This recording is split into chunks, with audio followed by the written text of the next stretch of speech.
Hello, this is tutorial 11 on photography, and there won't be any more pictures for a while because now we're going to get down to the real thing.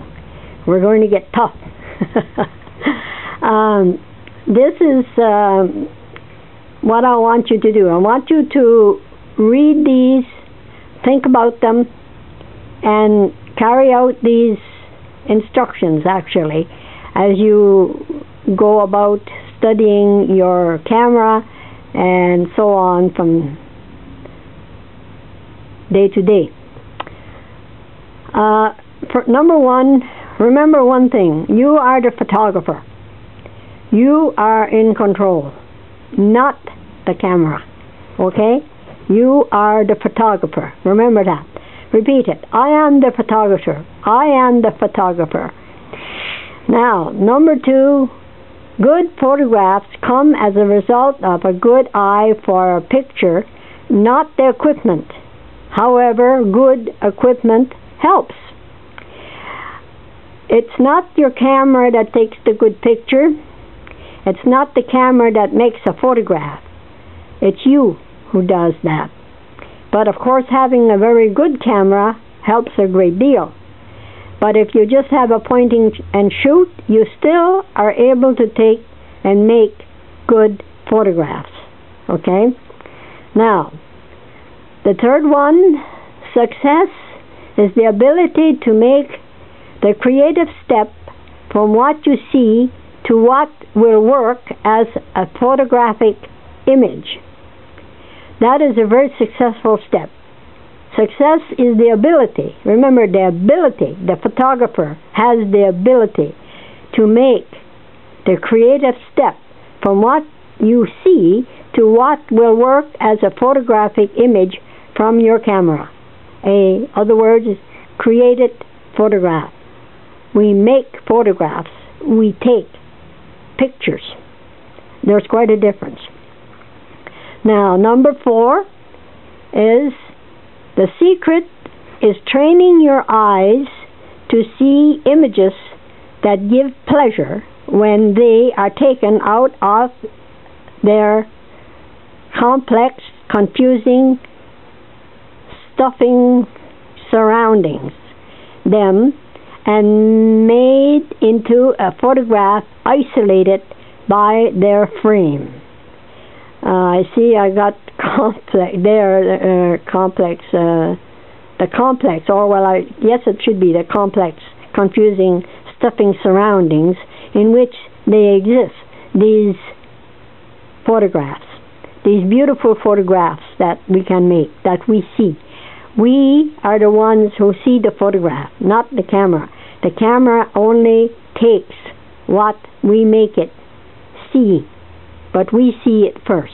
Now I'll have to go and change to the other page. This is only page 1.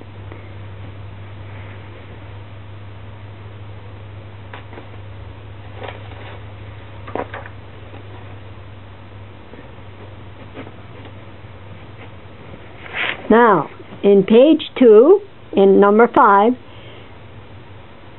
to accomplish this, you have to spend a great deal of time looking through the viewfinder of your camera. No other way. You can't do it any other way. The monitors won't help you in this. For one thing, you can't take a good photograph holding the monitor out at the end of your arms.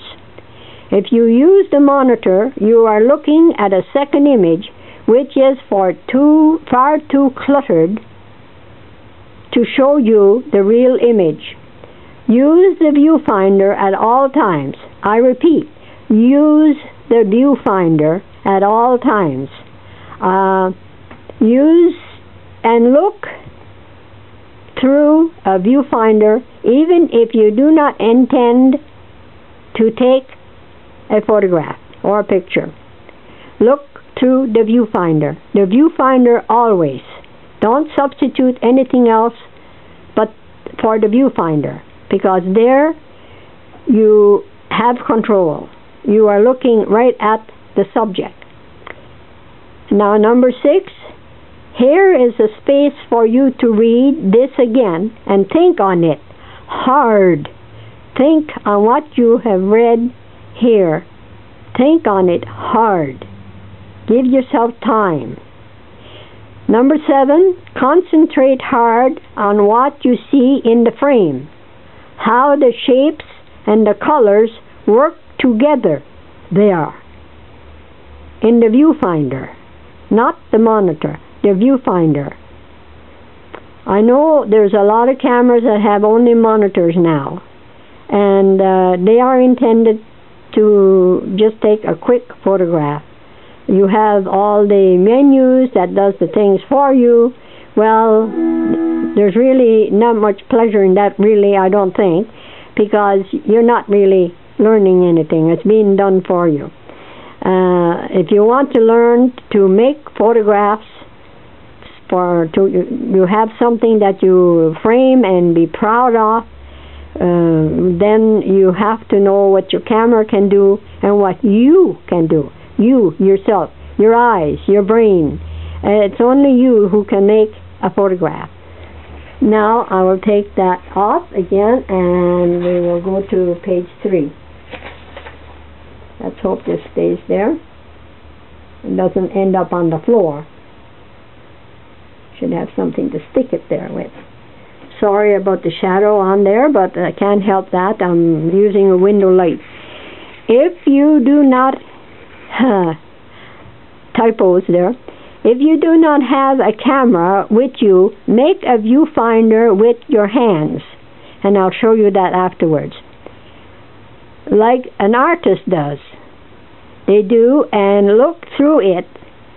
Study what you see in this frame of the scene or subject you are looking at.